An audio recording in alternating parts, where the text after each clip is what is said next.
இயேசுவின் அன்பு இதயங்களுக்கு காலை வணக்கம்.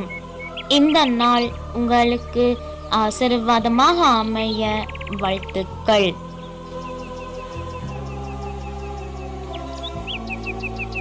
இப்புதிய நாளுக்கான ஆசீர்வாத இறைவசனம் திருப்பாடல்கள் அதிகாரம் 18 இறை வார்த்தை 46.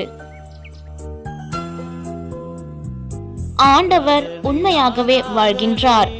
என் கற்பாரையாம் அவர் போற்ற பெறுவாராக. என் மீட்பராம் கடவுள் மாட்சி உருவாராக.